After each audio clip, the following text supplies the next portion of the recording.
Welcome to the KC Stars podcast, where we talk to people in the local film community with me. And I have Nick Givechi with me here today, who I know is a writer, director, and actor. Um, That is go, correct. go ahead and give us some information about yourself. Tell us about yourself. Um, I've been at this for 20 years. I am a Lawrence, Kansas native. I was born and raised there, went to school there, graduated high school there, and then I did about a semester of college. Um, and I wanted to major in theater and film and acting and performance, but I kind of got this hair up my ass, if I can say that, very quickly to try and get a little bit more of a sense of reality. I always grew up with the sense that just being in Kansas, there was only so much I could learn on paper about just reality. And I felt like there was a ceiling on what I could do as far as um, performance. Like you can tell somebody all you want about the reality of the world and they can emulate it to a certain point. But I felt like I needed to actually like experience life. So I just kind of left college and went to LA so that I could see what that was like. And then uh, a lot of life happened. And through very hard times, I ended up coming back to Kansas and then trying again out in New York. And a lot of hard shit happened out there too. So then I came back to Kansas. But that's the Reader's Digest version. I'm sure you have questions and we'll get into that soon. But through all of that, I've become a better actor, better writer, and just an all-around performer with just a better sense of humanity too. Having seen the world for what it is, a sense of compassion came with that too. And that's very important to being a performer too, is to not be a diva, to have a sense of grounding yourself while having a sense of what's out there. So, So, how old were you when you went to LA, and how long were you there? um, I left, I was 19. I turned 20 in LA. Um, and by the way, is the lighting okay? Because I can see like a shadow on my face, and I don't know if that's It's good to bad. me, man. It's good to me. You got the pretty Okay, fair. background. Look at my background. I got the busy background. So, you got the My audition background is background. blurred. Yeah, you got the That's audition that's a background. closet right there. Oh, okay. Anyway, no, I was 19 years old. I went out there. I had a sense that it was going to be hard. I mean, nobody ever tells you it's going to be easy to go do that, but um, I did have that little bit of youthful delusion where I thought, I have a character look. Maybe I'll go out there and I won't look like everyone else and I'll just get picked up. So, a little bit of that hope drove me to persevere through a lot of really hard stuff.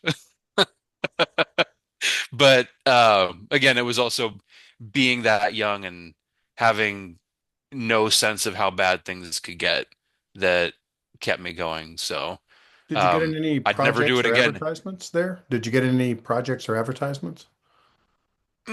I didn't get any projects, but I got a lot of stories. So uh, one of the weirdest things that's ever been told to me, or one of the truest things that's ever been told to me, was somebody said, "I seriously think you do the things you do just for the story value of it." And at the time, I had never thought of that, but I was like, "Well, I do have some pretty interesting stories. Like I can reach into a deep bag and pull them out at parties and be like, hey." I went through this, and people hardly half the time they don't believe I even survived, like how a person could survive through that. But Wow, it that's was, interesting. Any of those stories you can tell us? oh, I can tell you as many as you want. But I don't know if you have like a structure to this or how you want to do this. But I can be yeah, as flexible as we need to be. If you cuss a lot, I will mark it not made for kids. So just it won't nothing, be a lot. just It won't be a lot. PG-13. PG-13 it. Tell me a story since you've alluded to lots of stories in LA. Tell me in a story of adventure in LA. Okay. So when I first went out there, uh, I'll give you a little bit of a background because it does pertain to what I'm about to tell you. My biggest influences growing up were Clerks by Kevin Smith, and Good Will Hunting. And I found out shortly after the release of Good Will Hunting that Kevin Smith was integral in making it, so that kind of solidified that he was a big deal as far as influence to me as an artist and as a business person. Um, but Ben Affleck and Matt Damon, in that regard, gave me the belief that I could write and my own role and be like them. So with that belief, I went out to LA and I thought, you know what, maybe I can separate myself from this endless sea of people that are out there trying to make their own way. And I found this place called, I don't think it's there anymore, so I'm going to say the name of it because I don't think it matters. But it was called Pro Artist Agency. And the few times I've been back to LA, it doesn't exist anymore. Um, but they marketed themselves as like a stepping stone agency. They weren't a talent agency, but they facilitated finding talent agents. And maybe like once a week, if I remember correctly, or once a month, um, they would bring in one of the Hollywood agents and you would prepare a monologue and whatever, go in there and perform for them. And it was basically auditioning for representation. Hmm. Um, and every audition that I went to, I would do the Ben Affleck's speech from Dogma, which was in the beginning there was us and God, and then he created people, and then he favored them above all of his creations. And I don't know it word for word anymore, but I did that over and over and over and over again, and nobody ever really told me um, what was good and bad because they would grade you on a rubric, right? It was like 1 through 5, one being poor, two being fair, three being good. And then if they ever graded you a 4 or a 5, that was supporting or lead. And that was their way of saying, we know what we can do with you. We know how to market you. Come on board. I would get threes across the board. Everyone told me you're clearly good at what you do. You're very passionate about performance, but we just don't know how to put your face in front of people. And granted, at the time, this was when at like the Ocean's 11 era, where like Brad Pitt and George Clooney ruled the landscape, and someone that looked like me, because racial profiling is a very real thing, there was really no place to put me because the commercial viability of a script was based on who was commercially viable, and that was not me, so stories were not being written for me. Um, and none of this ever really processed in my head at the time until I got to audition by the grace of God for Judy Gold, who I still think is a pretty big deal out there. But at the time, I even knew who she was and I knew who she represented, and I was just over the moon to audition for her. And she told me at the end of my audition, I think I was her last one of the day. She said, "Why do you do that? Why do you do that monologue?" And I was like, I like it. Like it speaks to me. It's very philosophical. It's very um, emotional. Like I can do it. And she goes, "All right. What I need you to understand is that when you do that monologue, no matter how good you are, I still see Ben Affleck doing it because it's still recognizable enough that I just see you impersonating somebody who's already done it to the best it can be done." And she basically said, you need to find lesser known monologues. You need to find lesser known things that you can audition with that separate you from something that's already been done as great as it can been done, or as great as it can have been done. And then she asked me who I saw myself being and like who my influences were and like you're the next who. Um, and I told her, well, I look up to Ben Affleck and Matt Damon. I look up to Al Pacino, like the Martin Scorsese crowd, all of these mafioso actors. And she goes, all right, I'm going to stop you right there. That question in itself is a trick question. She goes, I don't want to know who you are emulating because those actors that you just listed are still working actors. And as long as they're available, you're going to be the B string at best. And so she was like, you need to be the best you can be and not worry about emulating this person or that person or like trying to be the greats because the greats are still there. And that kind of resonated with me. And then she kind of gave me that final push into go write your role. Write the role that you can that you won't be able to be looked over for. And then that way you create your breakthrough, you create your um, meal ticket. And it was like in that moment that I realized that it's a very entrepreneurial mindset. There is really no such thing as a big break. I mean, there are stories of that along the way throughout history, but most of this industry, most of making your way in the arts at the level that a lot of us dream of is creating something from nothing. And you need to be the only purveyor of those goods if you're going to do it. And that, again, leading back to what I said about somebody telling me the only times I ever do anything is for the story value. I think I did that subconsciously just because I was looking for that thing that nobody else had done. So I kind of went into this life of adventure because I didn't want to turn away from an opportunity to have something that would have scared other people to have seen it through. So I ended up meeting a guy who said he ran his own business at one of these auditions, and I just kind of hung around with him for a while. He turned out to be insane. And on the off chance that he's out there and he ever sees this, I'm not going to say his name because I don't even know if the guy's still alive. Um, but he was heavily connected with the music world, and through him, I met people that people only dream of meeting. I've met Tupac's mother because of him. I was in her house in Sausalito, California. And that's wild that I can say that I met Afeni Shakur before she passed away. And I was nobody when I met her. I sat there and just listened to her talk and said like 3 words to her. But you ask about the adventures that I've been through, and it's all because of this diehard belief that what doesn't kill me makes me stronger. And that's kind of what keeps me pushing through. Been a lot of things that should have stopped me dead in my tracks, but it doesn't because I still wake up the next day. And as cliche it is to say, any day above ground is a good one. So I keep Yeah. grinding forward. That was a wonderful story though. Seriously, that was a great story. Thank you. So it Thank was you. worth going to LA for the story and the Just for that, discussion. just for Yeah, and for that the story. discussion. Yeah, for the discussion afterwards, kind of steer your ship a different direction.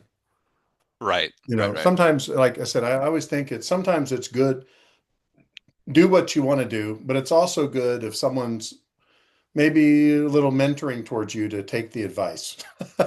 So Yeah. I like it. I mean, God knows if I'm ever going to be where I want to be in this life, but I do have stories of where I've skinned my knees 1,000 times. And if it reaches anybody, like if there's one person that watches this and thinks that my story is inspiring and keeps them dedicated to a life of art, even now more than ever, we need art. And if anyone's out there trying to give up, and if I'm any kind of positive role model in that aspect, just if the beating doesn't knock you down, get back up.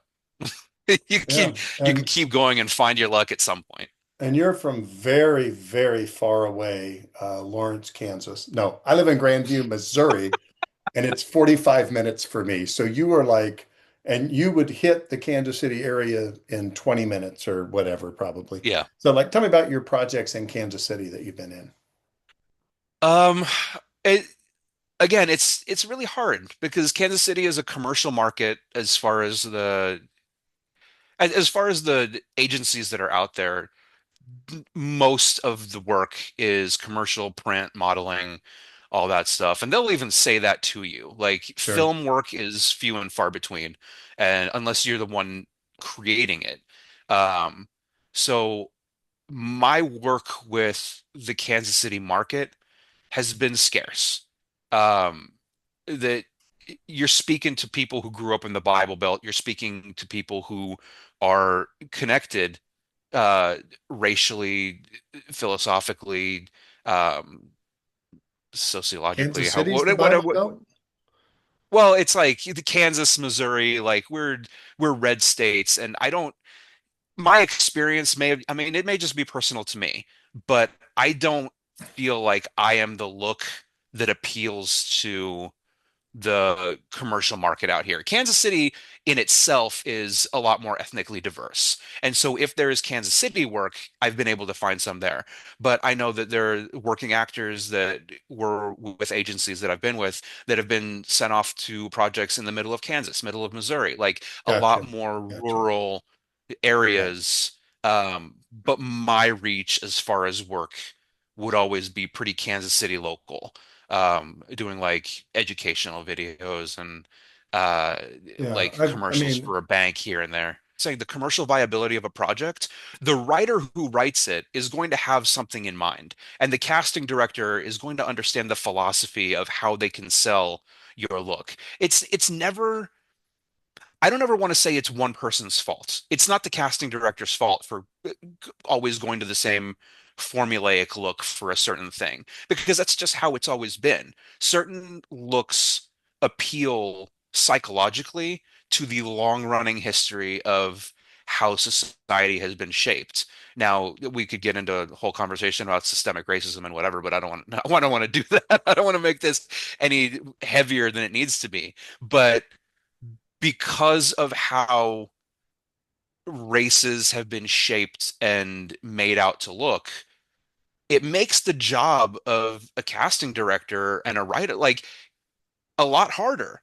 Because if you want, you could want deep in your heart to cast the person that you want to cast.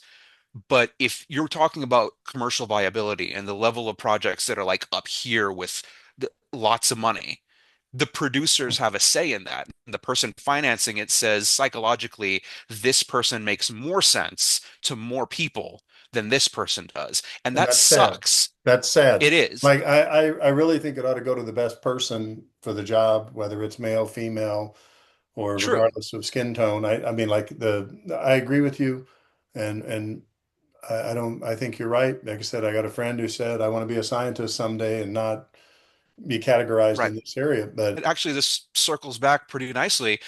There is a place for that in the indie market. Like when you're just creating art because you want to create art, you can cast whoever you want. Like, and that's the people that I found. Like there are very talented filmmakers in Kansas City, and because that market isn't so big that big production money restricts who you get to cast because of big psychology and whatever, extremely talented filmmakers like Keenan Capps and Tanner Smith and a half a dozen others that I haven't had the privilege to work with yet. They write the story they want to write and they cast the people they want to cast. yeah, I like And that. it's always diverse. Go watch any of Tanner's films on Tubi.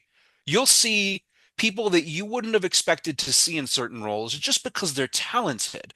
And the man does it out of passion. He loves doing it. He'll say it himself. He loves ensemble casts. He wants to And put the best none of them people in the ever spots. He wants to put the best exactly. people. And he's given me chances in roles that I probably wouldn't have got otherwise. I mean, I've played the abusive boyfriend here and there as well for him, but these people are very understanding and very artistic, and they do it for the love of the arts. And that's really what it comes down to. When you take away the the umbrella and the shadow of big production money, doors that you never knew could open will open. But the problem is, too many people are out there looking for that big break. They're out there looking for that big production money without knowing the strings that come attached. And so Kansas City has this really interesting dynamic where we have um, like an independent punk rock feel to our films, and nobody can tell us what to do and what not to do. We're just going to make what we want to make because nobody has come in and tried to dirty our waters with their psychology and their money. So while it would be fantastic to have that kind of money, we also have a backbone that has come from not having it up to this point. So I feel like this is a perfect area right now where two titans can stand face to face and go, we appreciate that you're here, but we don't need you here. So if you want to build on our backs, that's fantastic. But it's no skin off our back if you leave. Hey, so you've been around this industry quite a bit, moved to LA, moved to New York. I've actually seen Right. you on set. I know you're involved in Kansas City area movies. I have. What I are, actually wore this. Excellent. Cyro. What's it called? Fish. Ask anyone. And No, it was where can people see Easy Road, C Row? Where can people see C Row? um I that would be a question for Keenan. It's not streaming anywhere easily, but I think Keenan Caps has a version of it on YouTube, if I'm not mistaken. Okay. That after a while, the distribution of it became his baby. But I know that I think there's still versions of it in the film festival circuit. Okay. Excellent. But if it is available to watch to anybody watching, go watch it. I'm in it. Kyle's in it. It's a very interesting zero budget attempt at a David Lynchian type film. Well, if It's you not for like everyone. You'll either love it or hate it, yeah, if but you it like was fun to weird make. gardeners, I'm your guy. If you like weird gardeners, that's my only hit. So what advice would you Correct. give to someone? And you're actually like the ideal guest that you don't just give short answers, but in 2 minutes, because I got to Hey, make clips. So in two oh my minutes, God. I got to Okay. make clips. 2 minutes. What advice would you give to someone who wants to make movies in Kansas City? You can choose acting, writing, directing, whatever you decide. Believe in yourself. That's really it. Don't don't go into this with your hand out looking for opportunity. There will be some, but there will be a lot more rejections. Um, so if you have a story, write it down. If you have friends, get with them and just rig it so that you can make some version of what you want to make. Because ultimately, what people are looking for, in my experience, um, is how much you can do with the resources that you're given. Don't worry if it looks like a piece of shit when you make it, because a lot of the time, people aren't concerned with how perfect it is. They're the people that will ultimately invest want to see how creative you are with the resources you had. And if it looks better, if you make a, a zero budget film that looks like you spent $5,000 on it, it might still not be up to your standards, but it'll look like you were able to flip a good return. So always, always, always try. At least try. And even if you put something out there that doesn't do anything, somebody will at least appreciate the effort that you put in, whether it's a cult following or God willing, you get billions of dollars to make a movie. Um, this is not the time to give up on your dreams, especially in the face of AI coming up. We need to show that humans are worth keeping. And we need to show that humans can do things that AI can't. That's, I Good. think that No, might be that's the most good. concise answer I can give. Hey, where do you spend your spare time when you're not writing, directing, or acting or working? At Got to be at something home. else. I in my life, I haven't really ever been the type of person that parties or goes out or does anything. Like I enjoy get-togethers. I like going to my family's house, playing cards with like my dad, my stepmom, my sister, my brother-in-law, uh, my best friend, Carol. Uh, like there's only like six people in my life that I'll keep around. And because of that, I've always been like that. I never went clubbing. I never got into drinking. I never got into smoking. Like I was just always more art and creation oriented. I do like going to the gym.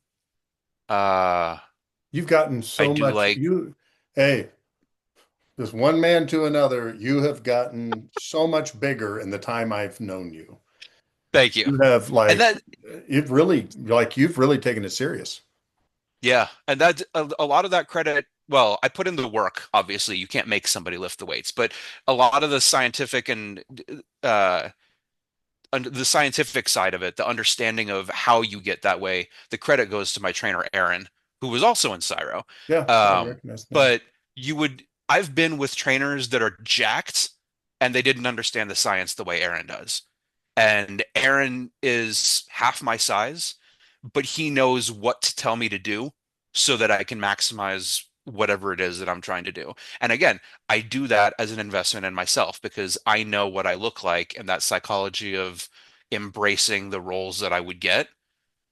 If I'm not going to be playing an all-American white boy, I'm going to be playing a bodyguard or undercover police officer or something like, or a washed-up athlete or something like that. So he definitely helped me with that investment in myself. Well, you and I are going Also, to be with competing that for in, roles, is what I just heard. well, yes, maybe, or we're like rival cartels or something like that. But also with that said, uh, another piece of advice I have is understand how people see you. Ask your friends, ask your family if they didn't know you, what role would they see you playing? And then lean into that because the psychology of others is ultimately how you sell movies. If you can suspend reality and make somebody believe that you are the person that you're portraying, then it sells that role so much better. So don't put your ego aside and ask for people's honest opinion and then figure out how to embrace that character, take character shots, and just kind of do what you need to do to elevate your art and your craft to be that person, or at least appear to be that person. I like it. That's actually that's great advice. I mean, it's I mean, I'm very handsome and young looking, but the reality is I'm probably not You going to be are. the leading man. So yeah, so it's like no, I've had on some people here, they're like the young people, like the relationships a lot of times are about young people, college age, It's true. 25, 30, like that age range. But Yeah, they do need uncles and fathers, and they need bosses, and they need police chiefs or whatever, like those that kinds is of things. Or correct. they need bodyguards or There's villains, like always an whatever. oppressor. What's that? Every college age student has a parent. Every college age student has a father figure or an uncle or Yeah, an oppressor type figure that needs to be like, hey, don't follow your dreams. yeah, And in the yeah. I can meantime, be they're on that. camera following their I dream. can be that bad guy. So yeah, that's what I want to You do. can. And with your history in the corrections Yeah, department, that's you right. absolutely could. So tell me, so what training have you had? Like, how have you been trained in this, or has it been on the job? A, a little bit. It's mostly on the job. It's what you can convince yourself of. Like if you can, and this is only advice for the performance side. And I'm by no means am I, and anything that I say, I'm never degrading the education side of it or the actual training because that definitely serves a purpose. And people like to see that you've committed to your craft enough to invest in it. But the performance comes from you. There's certain things you can't teach, and authenticity is one of them. I could tell you, I could read you a book on any number of people, but if I asked you to play that person on camera, you'd have to do more than just know the things that they did.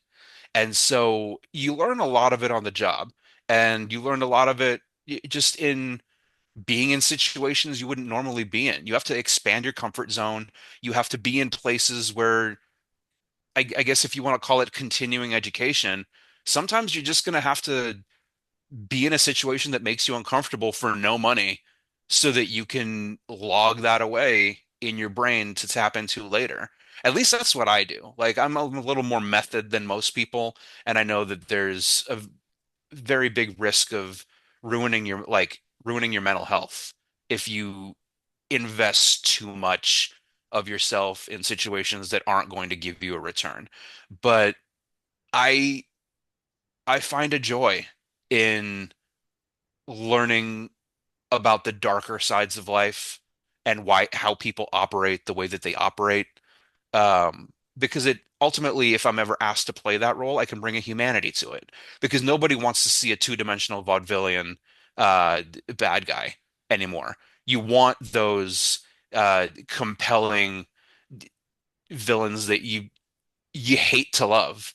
Like you understand their process. And that's why shows like Breaking Bad became so popular. You can love it or hate it, but you have to know that every single person in that show had some redeeming qualities and mostly damning qualities, but you saw the humanity in all of them, and it kept you driven all the way to the end, where you you just understood that this situation sucks and that everybody made terrible mistakes, but there was some kind of rational reason for them to get there. And that's always what I look for because I truly don't believe somebody wakes up like maybe a few. Maybe a few people in the world wake up with malice in their heart, but I don't think a lot of people wake up with this idea of how am I going to ruin somebody else's life. You wake up with the thought of how am I going to make my life better? And a lot of times the collateral damage is stepping on other people's toes. And that's sad and that needs to change because people need to learn compassion and consideration and coexist with each other. But the baseline how people operate is just looking out for number one. And unfortunately, sometimes you got to steamroll people to do that. And in a society like ours where everything comes down to the bottom line and just trying to make money to survive until tomorrow, unfortunately, that becomes a necessity. So, like I said, I don't think there's such a thing as evil. I think there's such a thing as selfishness. And that presents itself as evil, which is how a lot of character, where like the root of a lot of characters comes from. What's good for me and how does it ruin other people's lives? So how So, do you prepare? And I'm going to add to that like a second part. You talk about being method. I've heard like, let's say that you and I are enemies on set. Is your method mean you're going to not talk to me or be unfriendly to me no, before the scene? So, no, all right, no. explain method and explain preparation, just so I know.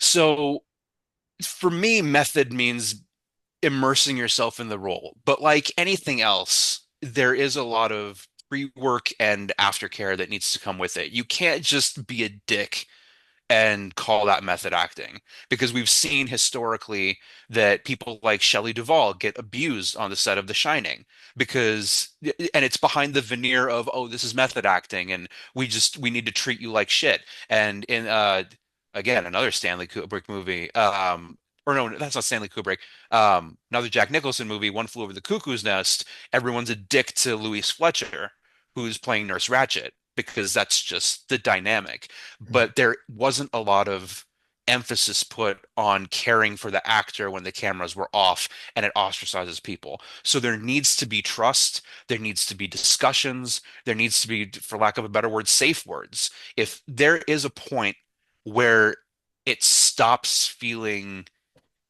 like a like you're bending the fourth wall and you're actually now breaking it and like harming other people, it needs to stop. And you need to be able to pull back and let the person who's feeling uncomfortable reset and have their space. Because ultimately, we're making arts. We want to tell a story and we want everyone to feel like they're equal parts of telling that story. We don't want to walk away and have somebody sitting in the audience going, I hated the process of making this and it should never have been made because I became a victim. And that's a terrible thing to do to anybody. Absolutely. So So, how I've do been you in, prepare? yeah. Um, so there was without getting into too many details about about Cyro, there was a very sensitive scene that Rachel Klawicki and I had to be in, um, and it was sexually charged and it was abusive, and there was a lot of conversations that had to happen leading up to that about where her hard stops were, and her husband had to be involved in that conversation too, where she would ask where his limits were so that everybody felt respected and it didn't feel like we were just trying to turn on the camera and say, "Oh, sorry, it's for the sake of art." Um, so you need to know the person that's the person that's going to be victimized in the scene ultimately needs to be the one calling the shots. They need to be the one that says go. They need to be the one that says stop. They need to be the one that basically directs that scene. And in the end, the scene it'll tell the story, but everyone needs to feel respected. up to that, like all the way through that, so that there's never a point afterwards where they're like, I feel like I was treated like shit. Like that was never anyone's intention. We just wanted to tell a story. Yeah, So hopefully that absolutely. answered the question. Yeah, well, I'm going to ask you a slightly different question. How do you study your lines and put emotion into your roles personally? I always go with the motto, internalize, don't memorize, or don't memorize, internalize. So I know I have a reputation of improvising a lot when I'm on set. Um, but I do make an effort to learn my lines, but more than learning my lines, I try to learn the arc of the scene. What is the purpose of this scene? And where do the characters start and where do they end? And with that in mind, it's easier to improvise, to know that you're not stopping the energy. Um, and there are a lot of talented people in Kansas City, and a lot of them will follow that energy and they'll improvise with you to a certain point. But you always want to find your way back. So I get into character by just understanding what needs to be done and understanding the line of best fit to get through the lines. Because what ends up happening with people who memorize lines word for word is that you can tell when they stop and look for a word because they're trying to find the right one. And that's not always the case. People in real life don't always have the right words. They don't always say the thing when they need to say it. But if you know what you're trying to do and what the outcome of that scene is supposed to be, then you can feed that energy and you begin to interact as people instead of interacting as cue to cue. I like that. I like that answer. I've interviewed people. A lot of people say similar things to you, but some people have said, I memorize it word for word. And, And it some do, some don't. sometimes that works. When I was Yeah. younger and I could remember, like I could memorize fast, that wasn't as big of a deal. But now it there are times where it's a little bit harder for me to memorize lines, but I still need to be able to deliver and I still need to be able to improve in my craft. So where I lack in the ability to latch onto every single word, I I put into all of my life experience and all of the energy, and then I draw from, have I been in a situation similar to this, and how did I act? So then I can Yeah. stitch that seam and get where I need to go. I like that. I think most directors aren't going to care if you're supposed to say, get over here now, or now get over here. Most directors are not going to care as long as it meets the scene's need. And like, because, Right, I kind of view, this is my kind of view, like every time you're in a scene, it's going to build the story by giving information. And the right, information can be on your actions or your words, but I have to give this information so they can react this way, and they have to give this information so this thing can happen, later on. Like everything builds. And as long as you give the information, like get over here now, now get over here, as long as you give that information, the next thing can happen, right. regardless of how you I word just rec I've been lucky enough to work with the director Nathaniel Paul a couple times, and he's another incredibly talented Kansas City filmmaker. And the last film that he brought me in on, he didn't even give me lines. He didn't, like, nothing that I said was written in the script. He brought me on and he said, I know you like to improvise, go in the booth. We're doing ADR today. And he let me run with it because he knew like we'd work together and a good director like him will know exactly what the strengths of his cast are and he'll just let you run with it. So, like I said, memorization isn't always the Bible yeah. of filmmaking because the team that you're with and knowing how to get the best performance out of somebody really is how you make a great piece of art. Hey, if somebody said, I want to go to Kansas City with you, and they're from out of town, and I want to go to where the best barbecue restaurant is in Kansas City, and you're driving all the way from Kansas all the way to Blue Springs, they said, I'll go up to Kansas City North, I'll go down to Belton, I'll go to Olathe. Where are you going to stop? Nothing's out of the way. Um, There's several different answers, but if I'm going with just what I'm feeling right now, I'd say Q39 for the wings. Q39. That's you're like not the only one to say Q39. Jack Stack, Q39 is Q39, Joe's, like some of these places just keep coming up. So there is a place and I can't remember what it's called. It's over on it's over in Mission. Oh my God, I